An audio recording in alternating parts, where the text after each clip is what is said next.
सुप्रभात बच्चों। आज हम आपको बताएंगे कि प्रश्नों के उत्तर वाक्य में कैसे देते हैं। अभी तक जब आप फर्स्ट क्लास में पढ़ते थे तब आपने शब्दों में उत्तर दिए थे, लेकिन आपको आपके प्रश्नों के उत्तर वाक्य में देने हैं।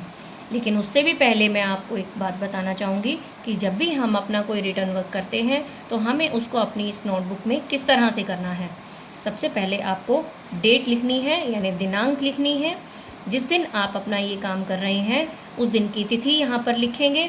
अगर आप अपनी कक्षा में कार्य करते हैं तो आप यहाँ पे कक्षा कार्य लिखेंगे, और अगर घर पर कार्य करते हैं तो गृह कार्य लिखेंगे, और इस तरफ आप यहाँ पर वार लिखेंगे यानी कि डे लिखेंगे।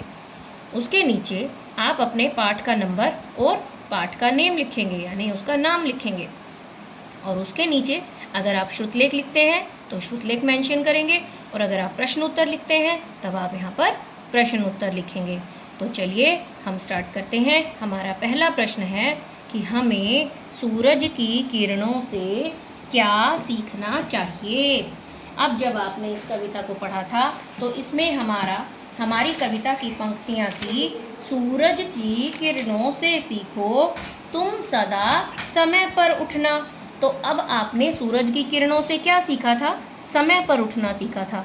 लेकिन अब आपको इसे वाक्य में उत्तर देना है, तो आप इसे कैसे लिखेंगे कि हमें सूरज की किरणों से सदा समय पर उठना सीखना चाहिए।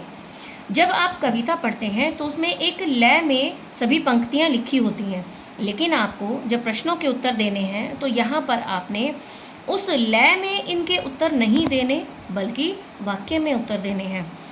दूसरा प्रश्न है हमारा, चींटी हमें क्या सिखाती है। अब चींटी हमें क्या सिखाती है? हमारी कविता में क्या आया था? चींटी से अब तुम सीखो मेहनत से आगे बढ़ना। तो अब आप इसका उत्तर कैसे लिखेंगे? चींटी हमें मेहनत से आगे बढ़ना सिखाती है। प्रश्न नंबर 3, कूड़ा कहाँ डालना चाहिए। अब हमारी पंक्तियां थी कविता की, इधर उधर मत फेंको कूड़ा, कूड़ेदान में ही डालो कूड़ा। तो इसका हम उत्तर क्या लिखेंगे? कूड़ा कूड़ेदान में ही डालना चाहिए। और अंतिम प्रश्न है हमारा, हमारी भलाई किसमें है। हमारी भलाई किसमें है? पंक्तियां थी, कभी किसी से न करो लड़ाई, मिलजुल कर रहने में भलाई। तो अब हमारा उत्तर क्या हो जाएगा कि मिलजुल कर रहने में हम सबकी भलाई है। लेकिन जब भी आप प्रश्नों को लिखेंगे तब आपने क्या नहीं करना कि जब आप इस प्रश्न को लिख रहे हैं, जैसे ये है, हमें सूरज की किरणों से क्या, अगर यहाँ पर आगे आपके पास स्पेस नहीं है लिखने के लिए तो आप इसे नीचे की तरफ अगली पंक्तियों में लिखेंगे, ना कि इस पेज से अगले पेज पर लेकर जाएंगे।